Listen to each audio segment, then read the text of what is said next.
This video is about worry, and in particular the role of feeling responsibility for other people and how they feel.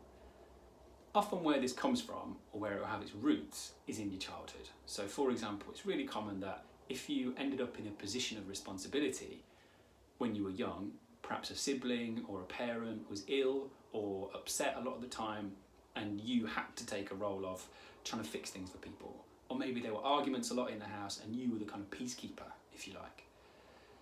That might still play out today with your family, but it also might play out today with your friends or with anybody else.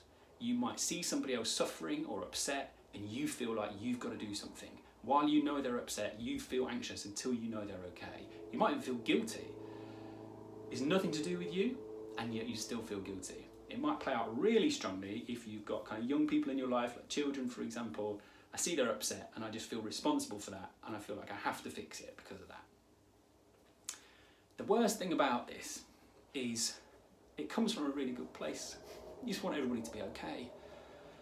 But actually, whether or not somebody feels well or looks after themselves or does things that help them is not in your responsibility, actually.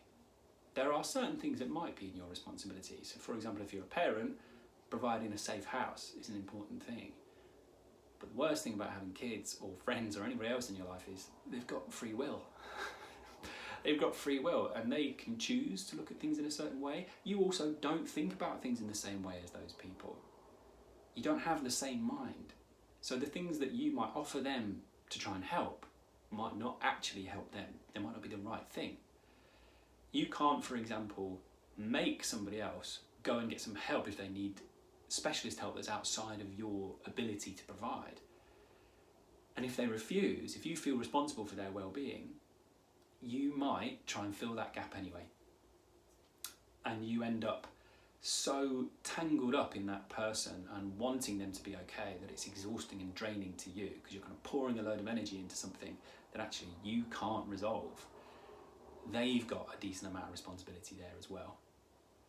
And that's really hard, because what that can feel like, even just recognizing that, is you feel like maybe you're washing your hands of them. But actually that's not what we're talking about. The kind of resolution to this, or the balance that we're aiming for really is, okay, it's okay that I want the best for this person, but when I take full responsibility for it, it ends up being unhelpful.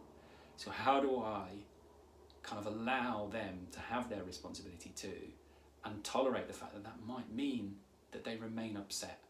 I can empathise, I can sympathise, but I can't always fix.